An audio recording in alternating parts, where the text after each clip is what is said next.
Hey everyone, Jonathan and Molly here, and welcome back to Savoring the Magic, where we believe there is magic in the details. That's right. So we have been digging into the details to be found in Epcot's World Showcase, slowly but surely. We started in Japan, and today we're moving on to one of its neighbors, and that is Morocco. So come along with us on this excursion.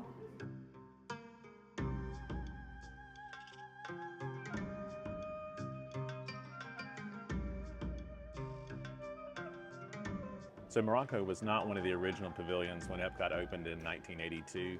It was added in 1984, but easily one of the most gorgeous and one of our favorites. Keep in mind that one of the goals for designers in regards to World Showcase is that they don't just want to recreate a place, they want to show what they find special about it and what it feels to actually be there. I feel like that can be clearly seen in the Morocco Pavilion as it was originally sponsored by the country of Morocco. In order to ensure the authenticity of the area, King Hassan II of Morocco actually sent some of his finest craftsmen to come work alongside the Imagineers in making this pavilion happen. Together, they generated the hundreds of thousands of square feet of carved stone and tile work that the area required. Architecturally, Epcot's Morocco takes inspiration from the cities of Casablanca, Marrakesh, Rabat, and Fez. The traditions of Islamic architecture were used in the design process, and the pavilion is divided into two sections like most Moroccan cities: the Ville Nouvelle, or the New City, and the Medina, or the Old City. So forgive us, some of our pronunciations will probably not be correct, as in definitely will not be correct, but we're giving it our best try. So before we do our walkthrough, just want to point out some of the aspects of the pavilion that are influenced by real places. The first is the Bab Bachelaud Gate. It is known as the Blue Gate of Fez, and it defines the entrance to the Old City section. These type of gates were typically part of the protective system of the old cities and weren't necessarily welcoming, so the Imagineers did tweak the design enough to give it a little more pleasant and welcoming cues. So this is the Nezarine Fountain, and it too is also from Fez, and it can be found beside Restaurant Marrakesh. The fountain is representative of most of the villages in Morocco, and they have a cool little plaque that tells you a little bit more about the history of the fountains and when they were first established. Actually, that's true for most of the Morocco Pavilion. Beside pretty much everything, if you see a gold, lovely plaque like this, it gives context for everything. Read them, they're helpful. And the tall structures that are a part of the pavilion are minarets or prayer towers. The ones here are replicas of the Shella minaret from the capital city of Rabat and the Kataubia minaret in Marrakesh. The Kataubia minaret is where we find the quick service location Tangerine Cafe, or at least, a part of it. This minaret is accurate right down, or technically up, to the gleaming copper globes on top. The only thing missing from Epcot's version is the flagpole, from which a green flag would traditionally be flown on Fridays and religious holidays. Also, just have to point out the layering aspect from the old city back out to the front. This pavilion does a beautiful job of that, and yeah, you'll just see a lot of those shots throughout this video. Let's be for real. So we are back here next to what used to be the Restaurant Marrakesh. It's technically still labeled that, but it does not serve food at the moment, and has not for several years. Several years. Yes. It was for a while a rest area sponsored by the Blue Cross Blue Shield.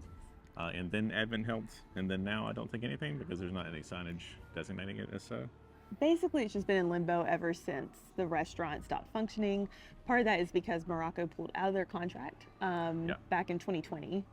And so Disney assumed full ownership of the pavilion, and yeah, Restaurant Marrakesh has just kind of been in flux ever since. However, we did get to eat here before it closed. Several years ago. Yes. It's very good. It's very good. Oh my gosh, yes. The lamb was so good.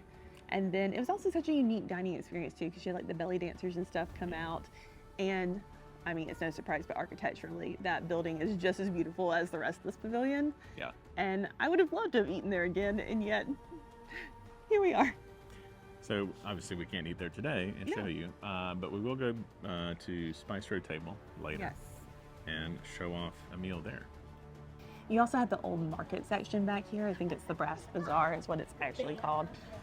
It's really not active like it used to be, but once again, like we said, after Morocco was no longer in possession of the pavilion, there were some changes as to the way things work. But still absolutely gorgeous back here. The theming is fantastic. And they do kind of have some stuff back here from time to time. The main thing being attached to it is the meet and greet area for Jasmine. and maybe sometimes Aladdin. I don't really know about that, but definitely Jasmine. In the past, it's Yes. been two of them, but here lately I feel like it's just been Jasmine. Yes. And just for fun, here is a very old photo of us with Aladdin and Jasmine. Although, to be fair, Jasmine dressed a little differently in the 90s. Also, was that actually here, or was that in Magic Kingdom? No, that was in Hollywood Studios. Hollywood Studios, because of the parade. Yeah. Oh, which we might also drop some photos in, because even though this is not the point of that video, it's happening. That used to be where the Disney Junior is now. That's right. Yeah, because they had like a character thing over there. Congratulations for hearing us work this out in real time, folks. That's right. And now I have found my new favorite place to come hide in Epcot, which is right here, this random table in this little nook. And this is where I'll be from now on, actually. So Jonathan's gonna give away my secret hiding spot, which I don't know how I feel about that now, but here we are. On a hot day, this is the place. Next stop, one of Jonathan's favorites. That's right. I mean, mine too, but Particularly mine. particularly Jonathan. Best Right. house. That's right. If you go inside, the upper story is the homeowners' living quarters. So if you stop and listen, you'll actually hear the family inside. Apparently, a guest has shown up unannounced, and the family is bustling about to get refreshments. If you pay close attention, you may hear the tea service hit the floor when one of the children trips over another in his haste to set out for a snack. Stand there long enough, and you'll hear the English-speaking guest arrive. And in our case, a screaming child in the background. Welcome to Epcot. Welcome to Epcot. Wow. 10 out of 10. 10 out of 10. But in all seriousness, there is a lot of detail in here, and the tile work is particularly gorgeous. Oh my goodness. Yes. And I could live here. Yes. That is all. Yes. Shall we? Yep.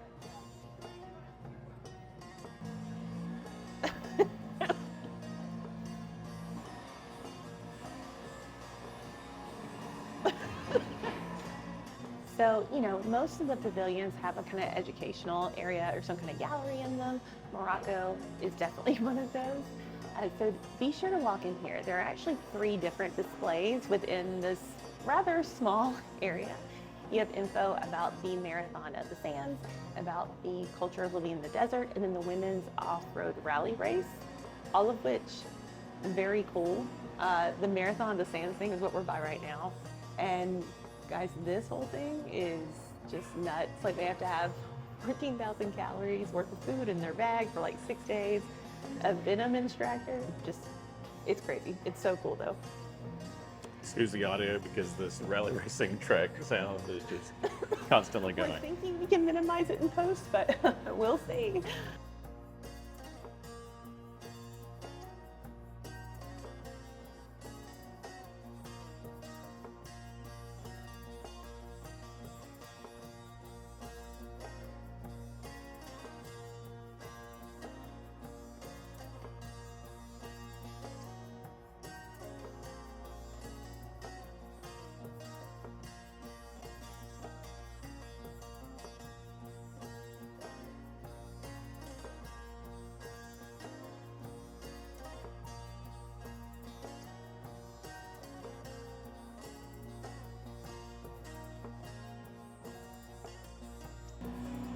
Oh, I want to actually do stuff. So one thing about, I was about to call this open something out, Spice Road Table, that's the name of it, is that it is all small plates. So just gotta be aware of that. None of it is terribly expensive. We normally get, about 3 things probably. And we split it, and it's just nice. And if you're out by the water, which most of the time you are, it's a nice view.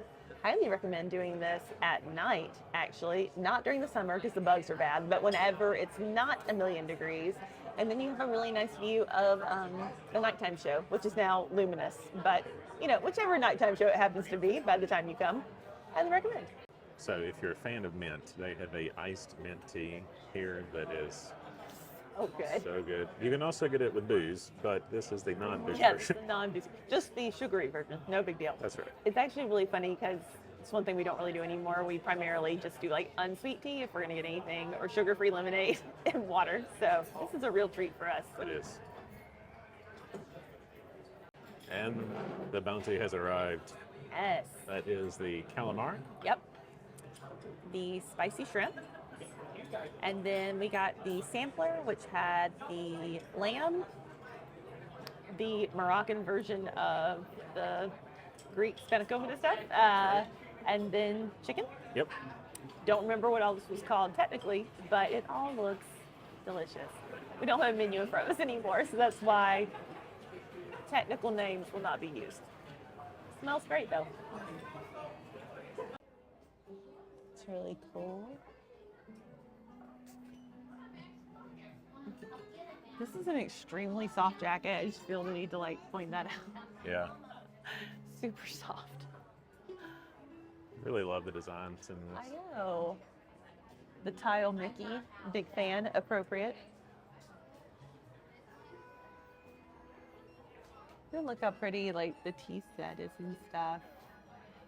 And then of course there's a lot of Aladdin and Jasmine, mostly Jasmine, but you know, and Abu. Abu. They also have magnets in the back that they open up.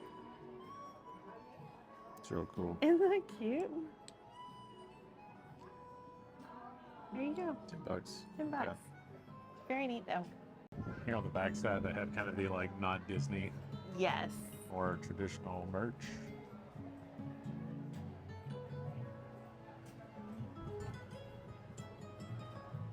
It is a windy day. It's very windy. Oh, and then they also have some traditional food items over here too. Oh, they have like harissa and shawarma. Nice. Moroccan olives. Smock. And This preserved lemons. This is right at the very beginning of the land. Technically in the new city portion That's right. of the pavilion. Look at all the cool things we've learned in our sharing. Woo. All right, so we have completed lunch. Yes. And then the Oasis Sips and Sweets stand is like on the opposite side of that building. And they have a whole bunch of treats. We've never had it before, but we got 3 for $6.75. Yep. And yeah, so we have a whole assortment. This is a coconut pistachio gariba, an almond gariba, and then a mosaic tile cookie with apricot jam. And yeah, it just all sounded really good. So this is how that happens. And now we have escaped to our favorite table that we showed you earlier in the conclave. That's right. And there's a lot of background noise. It's very loud in here, but ambiance, you know, That's it's right. nice. Ambiance. And dinner, or not dinner. Oh, lunch. yeah. Whatever Lunch that meal was was- we just had. That meal we just had. Oh my gosh. It was so good. Every time we go there, I kind of forget, low-key, Yes. how good it is. Yes. So, Very good. It's a little chilly today. I did not prepare, so I kind of froze on the patio, but outside of that, it was such a good meal. And that calamari, every time. so good. Every time. We're going to almond first. Went ahead and cut these, but it's going to be messy anyway, so here we are.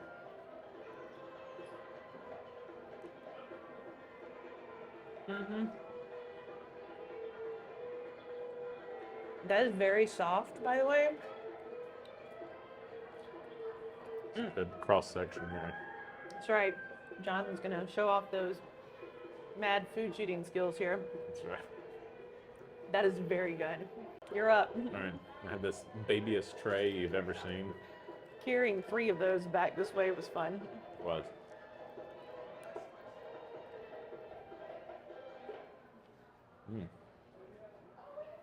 Really strong Almond. almond extract kind of flavor. It should be said, we love almond stuff. So if you don't feel that way about almonds, just know that. It's pretty light though. Yeah, it is.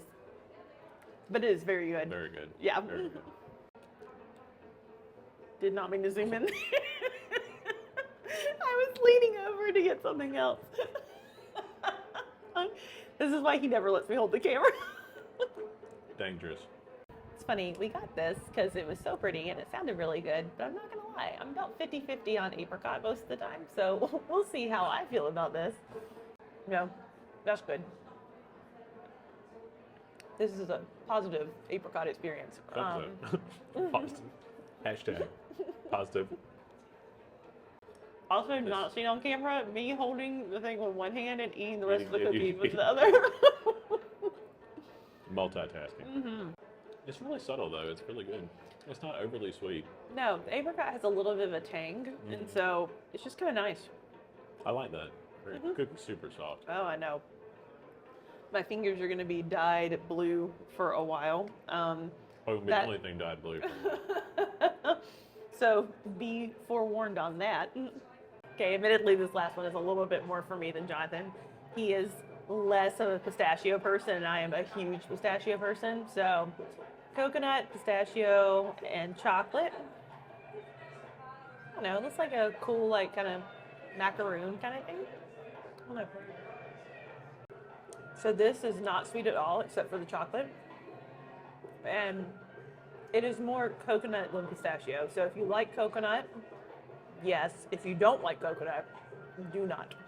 But it is, yeah, that's nice. It's light. It's just okay for me, but I'm not a big pistachio person. I do feel like it's more coconut than pistachio. It is, but there's still a healthy amount of pistachio in there. All I right. like pistachio. Yes. Okay, so if you have to rank them, which one is your favorite? The almond would edge it out just ever so slightly. Same.